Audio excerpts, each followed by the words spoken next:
Boa tarde, começando mais um Bem Cultural aqui na nossa TVI, canal 17 Petrópolis, e pelo nosso canal do YouTube Bem Cultural TV.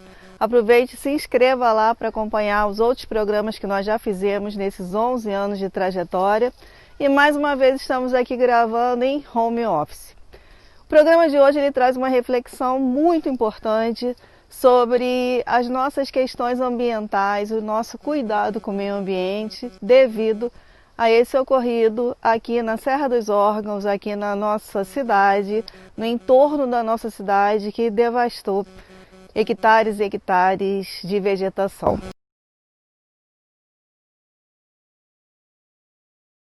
Vocês podem ver uma montanha aí atrás de mim, porque eu aqui fico cercada no Bonfim por várias montanhas, essas montanhas maravilhosas, divinas, sagradas, que eu considero uma proteção até espiritual aqui para a nossa cidade de Petrópolis. Mas nessa última semana nós vivemos sensações de verdadeiro pânico, porque acompanhamos diariamente a luta dos bombeiros, do INEA, das autoridades, dos voluntários, para que pudessem salvar essa vegetação e essa fauna e flora desse incêndio que aterrorizou toda a nossa trajetória ecológica, vamos dizer assim, né?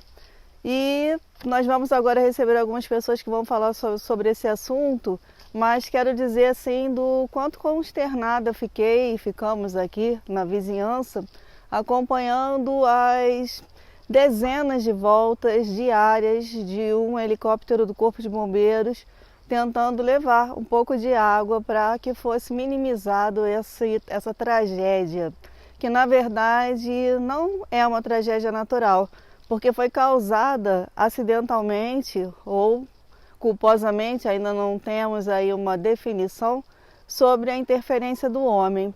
E aí cabe a nossa reflexão da imensa irresponsabilidade que às vezes uma pequena atitude nossa possa causar.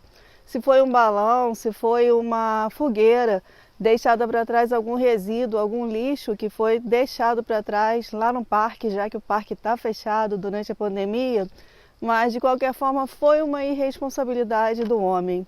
E o quanto as nossas pequenas atitudes, às vezes, elas podem interferir de uma forma brutal, não somente na natureza, mas na nossa vida, na vida de outras pessoas, que interferência uma pequena atitude pode causar. Nesse caso aqui, foram mais de 300 hectares de vegetação. Vegetação que nunca mais poderá ser recuperada em algumas áreas devido ao calor que assolou esse solo, né? E algumas espécies animais e as espécies da flora não serão recuperadas e algumas só existiam nesse lugar. E aí, gente, quem é que consegue dormir sabendo que foi o causador, ou que conhece uma pessoa causadora de uma tragédia desse porte? É uma tragédia muito grande, é uma dor imensa e não há multa, mesmo que seja enorme, que possa sanar todo esse prejuízo natural.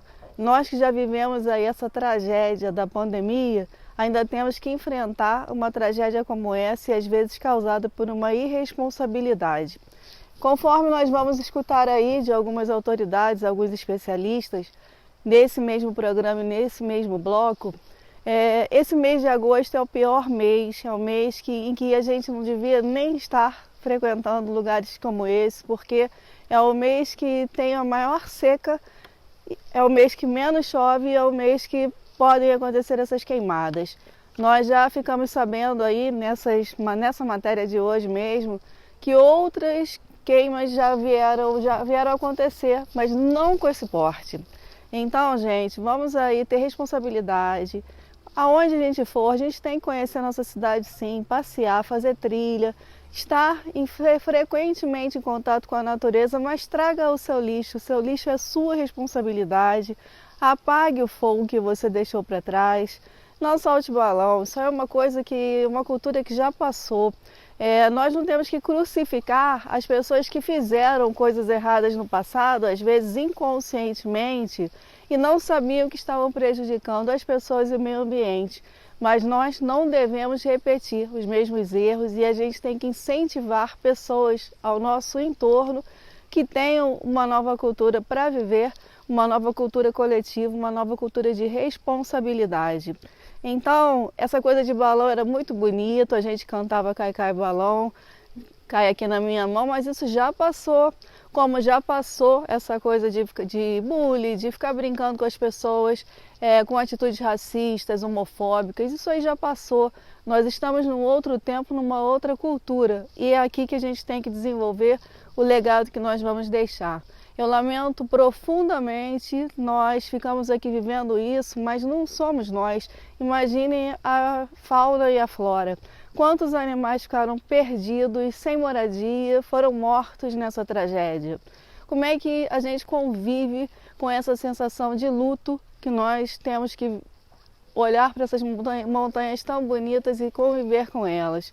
Eu lamento muito profundamente, em nome aqui do nosso bem cultural, em nome aqui desse lugar onde eu vivo tão bonito, né? Tão protegido por essas montanhas divinas. Esse prejuízo a gente não vai recuperar, mas a gente pode tomar cuidado para que outros não hajam e que nós tenhamos participação efetiva na mobilização das pessoas à nossa volta, levando informação, levando essa cultura de proteção ao meio ambiente. Fica aí essa dica para todos nós que estamos aqui vivendo hoje o bem cultural.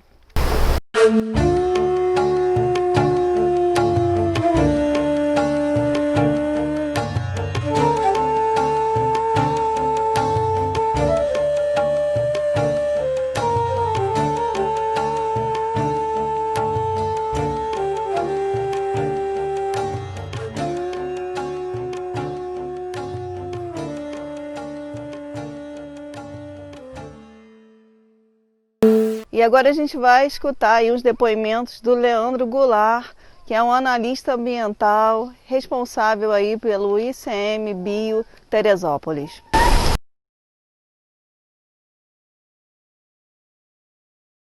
Leandro Goulart, chefe do NGI Teresópolis. Com relação ao número de ocorrências de incêndios no ano de 2020, o Parque Nacional da Serra dos Órgãos já registrou até o momento, né, nós estamos no início de agosto, que é o mês mais crítico para a ocorrência de incêndios, nós já registramos 9, essa é a 9ª ocorrência de incêndios que ocorre no território do parque.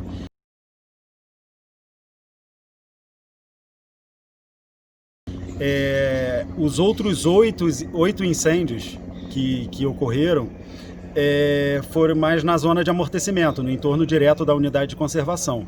E o que causou maior prejuízo ao parque foi esse, está sendo esse.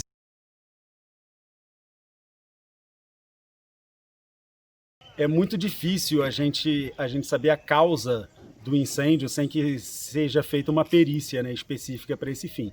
E normalmente a perícia ela é feita após o combate, né? Então, esse incêndio específico a gente ainda não sabe o que causou, se foi algum tipo de balão que caiu na região, ou até algum visitante que estava frequentando o parque de forma irregular e fez algum tipo de fogueira e acabou espalhando para a unidade de conservação, mas será investigado. A equipe de fiscalização está no campo, né, para ver se acha algum indício da origem desse foco de incêndio, e a ideia é que seja punido.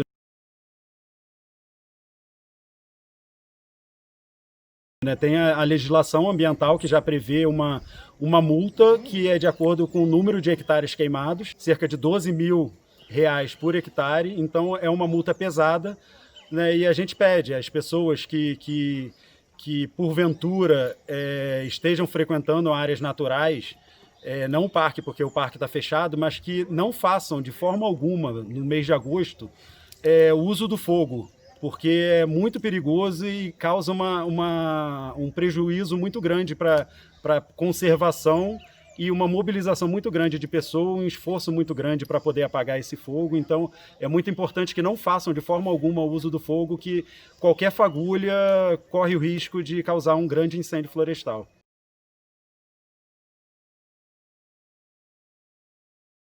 O ICMBio ele disponibiliza para o parque 23 brigadistas durante o período da época mais seca, que vai de junho a outubro, que tem a menor incidência pluviométrica para poder apoiar nas ações de prevenção e combate aos incêndios florestais. Esse número tem sido constante nos últimos anos, não tem uma redução, porém a gente tem percebido que o número de ocorrência de incêndios tem aumentado, né, devido ao material acumulado ao longo dos anos, ao material combustível, né, o mato acumulado ao longo dos anos, e também devido à falta de cuidado das pessoas que frequentam unidades de conservação com relação ao uso do fogo.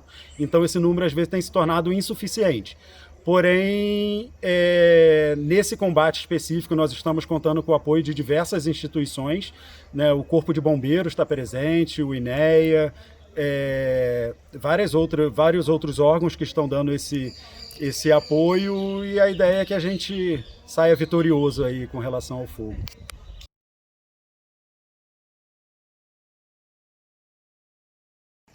Os campos de altitude, eles são um tipo de vegetação mais rasteira, né, que ficam no alto da montanha, e tem uma série de espécies endêmicas daquele local, que só ocorrem ali devido à variação climática, né, ao clima daquele local, à pluviosidade, à quantidade de água que consegue armazenar. Então tem uma vegetação totalmente peculiar e específica. E ocorre em poucos trechos de Mata Atlântica. Então sempre um incêndio nos campos de altitude causa uma grande preocupação para a conservação da biodiversidade. Esse incêndio ele é considerado assim, de grande proporção para o Parque Nacional da Serra dos Órgãos, que tem cerca de 20 mil hectares, mas está pegando uma área muito sensível da unidade de conservação, que são os campos de altitude. Né? As pessoas que conhecem a unidade de conservação, que fazem a travessia, né, Petrópolis-Teresópolis e passam por aquele ambiente, sabem o quão sensível aquele ambiente é. E o que está causando preocupação maior na gestão da unidade é o fato dele já ter começado no centro do parque, né, e nessa área tão sensível e tão seca. E então a chance de alastrar e queimar uma área muito maior é grande.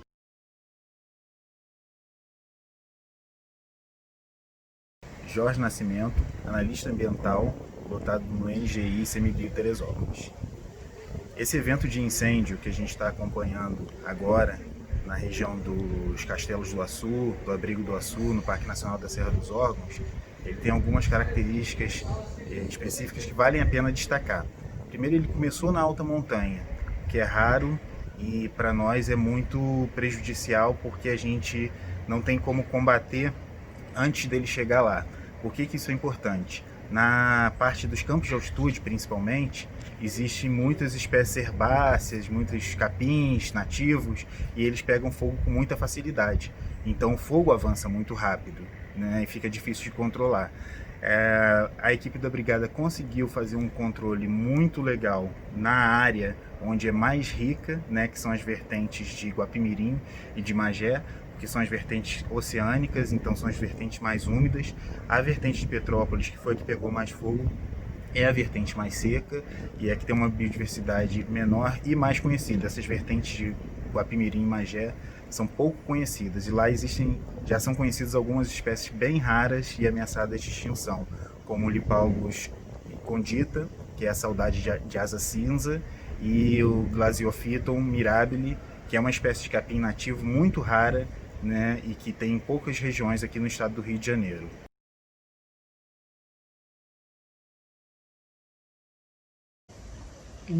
Chegamos no dia 4, iniciamos um combate no meio da tarde, uma linha de fogo muito grande, passamos ali umas 3 horas, 4 horas fazendo o controle dessa linha de fogo. E fomos descansar, com com fogo aparentemente assim, ainda estava bem longe de onde a gente pernoitou, que é o Abrigo do Açu. Às 5h30 da manhã eu levantei e fui ao ponto onde é possível ter comunicação por celular e avistei a linha de fogo a 50 metros de onde eu estava, uma linha enorme. Então tínhamos ao todo 10 combatentes, incluindo eu, e iniciamos o combate imediatamente dessa linha de fogo, de forma um pouco desesperada, porque a gente estava protegendo o abrigo, né, de ter lá em cima. E é uma situação muito desgastante, muito desgastante. Um calor, uma irradiação intensa que te desidrata, um relevo muito hostil, uma inclinação muito alta, né? E fizemos esse combate o dia inteiro. Já pelas 10h30 da manhã já comecei a sentir câimbra no antebraço, de bater com o abafador, né, por horas. E é uma vegetação onde tem um capim, chamado capim de antro, que é um capim muito alto.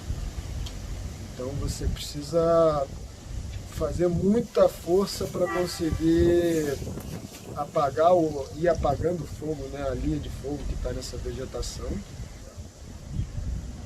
E terminamos o dia absolutamente esgotados, mas conseguimos salvar o abrigo, junto com o apoio também do Prévio Fogo do IBAMA, da Prefeitura Municipal de Petrópolis, do INEA, que é o órgão estadual de meio ambiente. Foram uma junção de órgãos diferentes, que foi um trabalho incrível. Sem toda essa união e essa força, esse fogo teria continuado pela parte alta do parque e estaria uma situação hoje muito fora de controle. De forma que hoje a gente tem apenas 2 pontos de fogo ainda, um com fogo ativo, mas está num paredão de pedra onde não é possível o combate direto, então a aeronave do Corpo de Bombeiros está fazendo o lançamento de água. E o outro ponto é um fogo subterrâneo de tufa, que ontem a gente tinha controlado ele, mas ainda ficam pontos quentes que a gente não vê por baixo da terra. E hoje tem uma equipe lá fazendo esse trabalho, porque ele reiniciou em alguns pontos, mas tem uma equipe lá que vai passar o dia fazendo esse trabalho.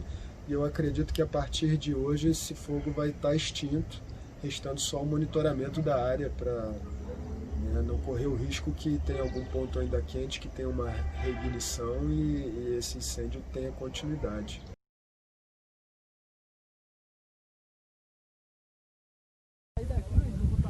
Bom dia.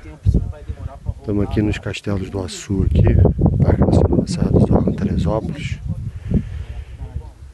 Realizamos um combate a incêndio aqui durante 4 dias. Combate intenso. Queimou bastante aqui na parte dos gerais, mas conseguimos preservar a parte da nascente, do abrigo. Mas o resto foi bem queimado. Os gerais todo aqui para baixo, Vale do Índio, ali na Trilha do Índio. Lá para baixo, Caxambu, queimou tudo. Entendeu? Um prejuízo gigante aí para fauna, para flora. Mas é isso aí, as brigadas aí do INEA, IBAMA, ICMBio atuaram juntas com os bombeiros, a aeronave dos bombeiros dando um grande apoio. Conseguimos conter essa grande catástrofe ambiental aí.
E agora, para terminar essa matéria, pelo menos levando um pouquinho do astral para cima, nós vamos também escutar o professor doutor Fernando Pessoa, do Cefet, que tem um projeto bastante legal, lá faz parte desse projeto, que é levar os alunos no curso de extensão para fazerem trajetos, expedições, conhecendo a montanha, a natureza, conhecendo essas trilhas e através das trilhas, conhecendo o que habita, que vida habita nesses lugares. Então, Fernando Pessoa, obrigada aí por você ter aceitado participar conosco do Bem Cultural, e esse projeto é maravilhoso.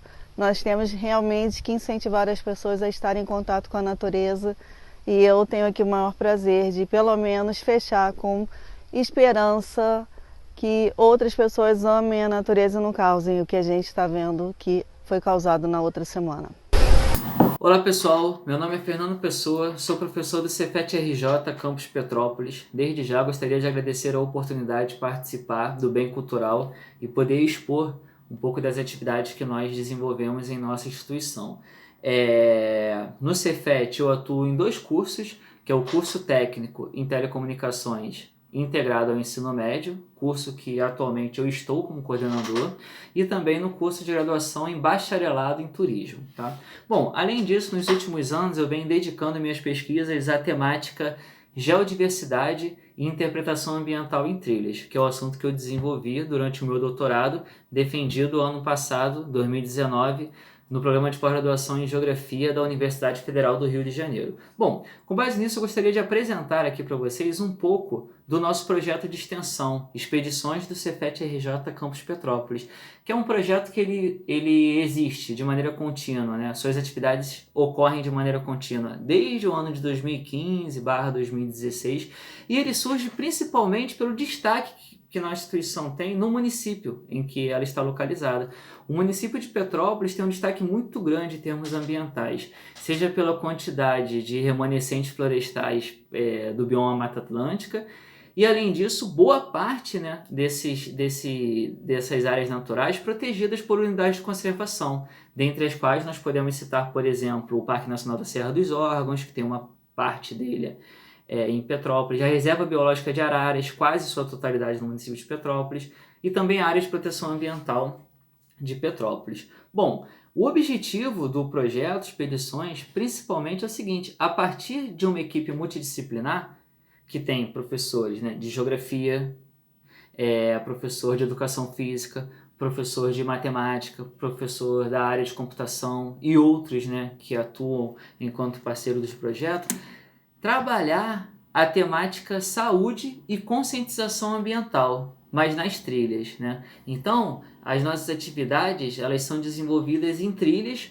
com diferentes públicos, sejam nossos alunos, demais professores, técnicos administrativos da nossa instituição, além de convidados externos. Então, nas trilhas, conhecendo essa diversidade desses ambientes visitados, a gente trabalha essas temáticas, não só temáticas, né, de forma ampla, como também temáticas curriculares, que podem fazer parte de algumas disciplinas enquanto currículo que está sendo trabalhado também na nossa instituição ou em outras escolas que participem também como parceiros do nosso projeto. Bom, então a gente acredita que essas características enquanto saúde e conscientização ambiental e o conhecimento, ele pode ser melhor trabalhado em campo. E nós temos um município que possui um privilégio nesse sentido. Então a gente vai para campo trabalhar com aspectos da geodiversidade, a variação do relevo, a variação das rochas, aspectos da biodiversidade, fauna, flora, e tudo isso envolvido em sua importante sociodiversidade, né? As questões históricas e culturais que aquelas trilhas podem ter, seja de acordo, por exemplo, com as áreas em que elas ocorrem, podem ser áreas de produção agrícola, podem ser áreas importantes historicamente, caminhos, trilhas que são caminhos que existem, são percorridos desde o período colonial ou então desde o período imperial, enfim. Então é com base nessa diversidade em campo que nós desenvolvemos as nossas expedições, tá? Bom, essas expedições, elas possuem hoje já, o projeto já tem alguns anos de desenvolvimento, alguns desdobramentos interessantes, como pesquisas que são realizadas. Existem inúmeras pesquisas que buscam responder questões que muitas vezes surgem em campo, surgem nas trilhas, nas expedições que nós realizamos.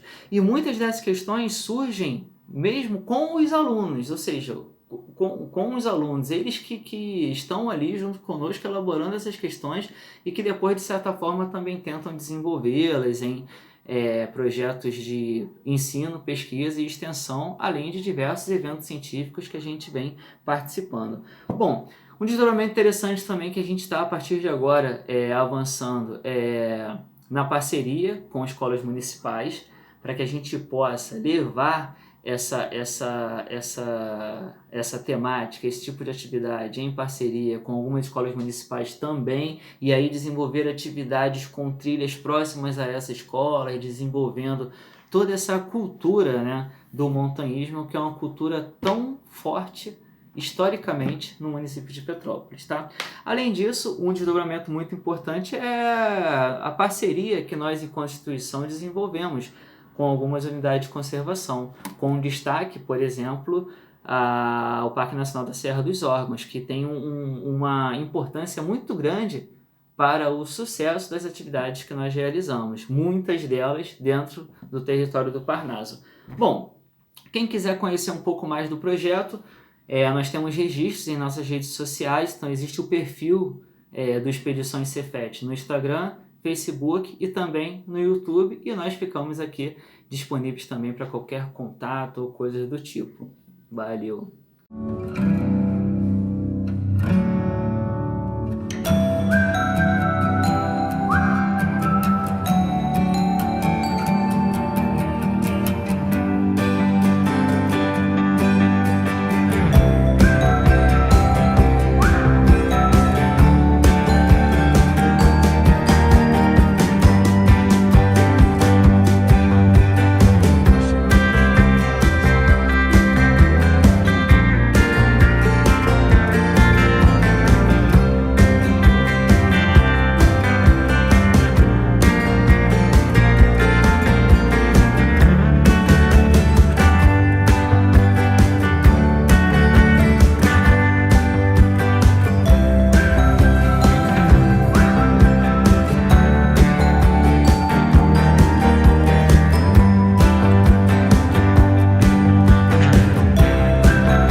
E essa reflexão me leva também a pensar o quanto nós deixamos de cuidar do nosso próprio jardim, o quanto nós deixamos de regar as nossas próprias flores, o quanto nós delegamos para outras pessoas funções às vezes tão simples como plantar um tempero, tendo quintal, cultivar sua própria hortinha, plantar sua própria semente, ver ela se desenvolver.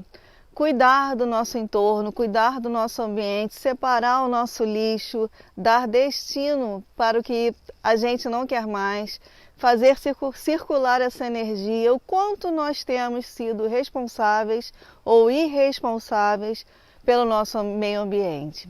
Então fica aí esse convite para que cada um procure ter melhores práticas na sua vida, ter mais contato com a natureza. Durante esse tempo da pandemia, que eu tive mais oportunidade de ficar na própria casa, que eu pude trabalhar em home office, que eu pude botar alguns projetos para frente que eu fui adiando e às vezes sem motivo nenhum maior, que eu poderia realmente ter encampado esses projetos antes, mas de ter refeito um jardim, de ter começado uma compostagem, de ter plantado as minhas próprias sementes e de estar hoje cultivando as minhas próprias verduras.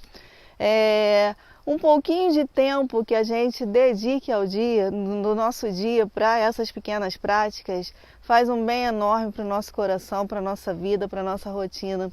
Então eu desejo para todos vocês que cada um encontre a essência da sua boa prática, que cada um encontre o seu caminho saudável, para que a gente possa estar num planeta melhor, apesar de todos os acidentes e apesar de todas as adversidades, esse é o nosso lugar.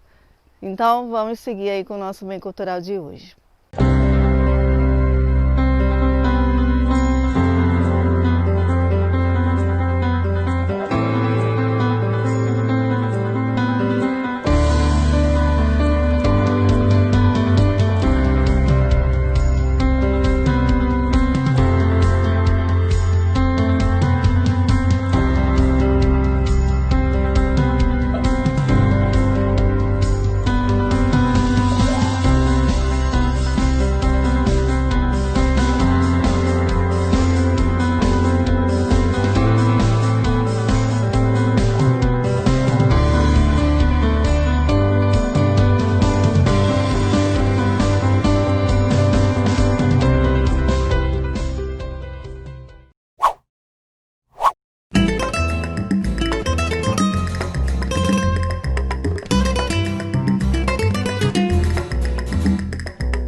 Nesse bloco, nós vamos convidar a Universidade Estácio de Sá, aqui representada pelo consultor Leandro Pires, para que faça para a gente um convite sobre um vestibular social, que tem também um intuito social e que ele vai apresentar aqui para a gente.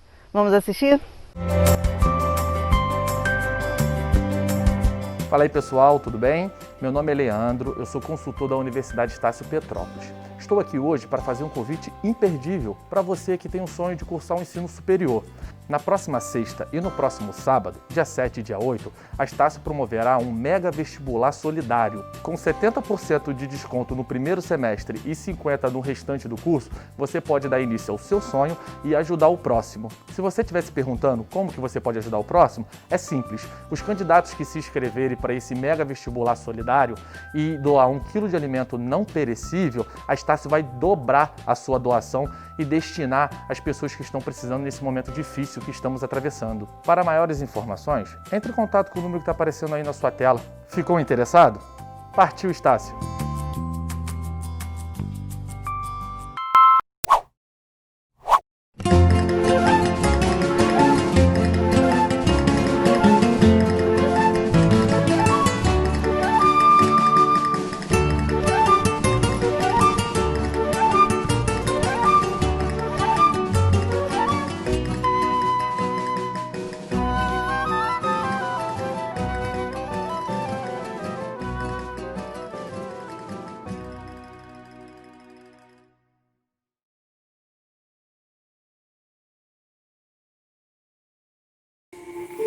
Sejamos todos antirracistas. Perceber-se criticamente implica uma série de desafios para quem passa a vida sem questionar o sistema de opressão racial. A capacidade desse sistema de passar despercebido, mesmo estando em todos os lugares, é intrínseca a ele. Acordar para os privilégios que certos grupos sociais têm e praticar pequenos exercícios de percepção pode transformar situações de violência que antes do processo de conscientização não seriam questionadas. Este pequeno manual serve assim como um guia para adentrar debates complexos e com desdobramentos diversos. Esta leitura pretende refletir na tomada de atitudes antirracistas, sobretudo para quem busca uma postura ética em sua existência.